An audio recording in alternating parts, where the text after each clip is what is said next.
the one, the only, Ben Sion.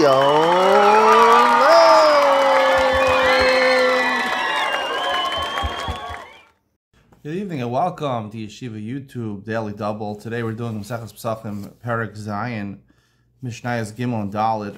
Mishnah Gimel states, Sacho b'shem and truma.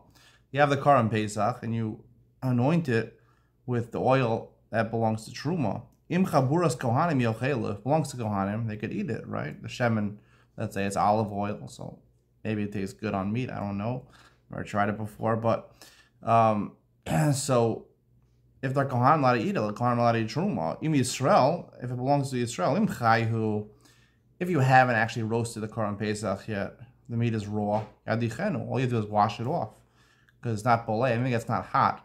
It's not yad soledis, but it's not sufficiently hot, about 150 degrees Fahrenheit.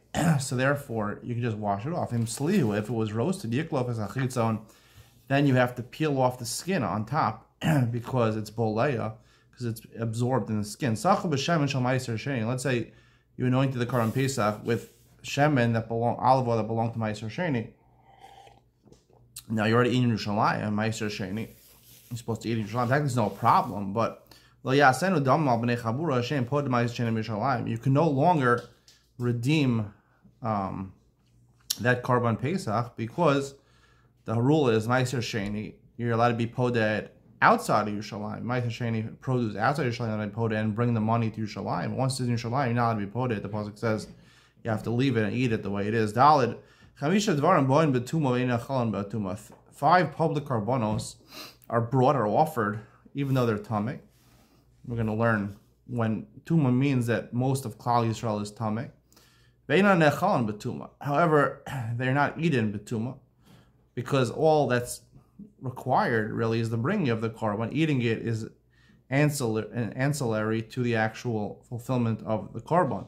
What are those 5 things? Omer, Omer, we just started counting. Siras Omer. Siras Omer starts when you bring the korban Omer on Ted Zayin Nisa. If Rov Klal Yisrael is tamei, you bring the korban Omer, which allows you to eat chadash.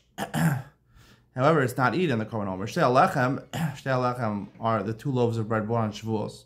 The lechem upon him are the 12 loaves that are always in the heichal. The zivchei shalmi tzibur, where these refer to the kivsei atzeres, the 2 korbanos shlam that you bring on Shavuos. Also on Rosh Chodesh, you bring a special seirim, special number of seirim, of he-goats. Those which are korbanos tzibur, the Gemara learns various places. Anything which is a korban tzibur, to korban for all of Klal Yisrael, if rov of them are tamei, is brought anyway. HaPesach, however, the korban Pesach is unique. Sheba betuma, nechal betuma. We learn from the pasuk that says ish lefi achlo, ish nidcha velo tzibur nidchen. Meaning, if one person is tamei, he doesn't bring the korban Pesach. But if the tzibur, if most of Klal Yisrael is tamei, you do bring the korban tzibur. Not only do you bring it, but also nechal betuma. It's eaten even when you're tamei. Shelo ba mitchilaso el achila. Because the whole real purpose of korban Pesach is really for the eating. It's not really for the bringing of the korban Pesach. The main mitzvah of bringing the korban Pesach is to have the meat to eat at your seder. And therefore, when Rov Klal Yisrael is tamei, obviously the Torah allows it not just to be brought, but also to be eaten.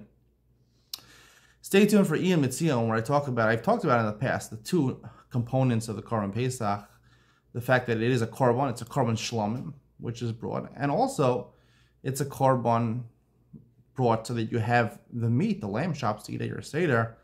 We'll talk exactly, we said it's really 2 mitzvahs over here. The Mishnah seems to say it's really 1 mitzvah. We'll try to explain that in light of the Mishnah says over here. Iyam Mitzion coming up next.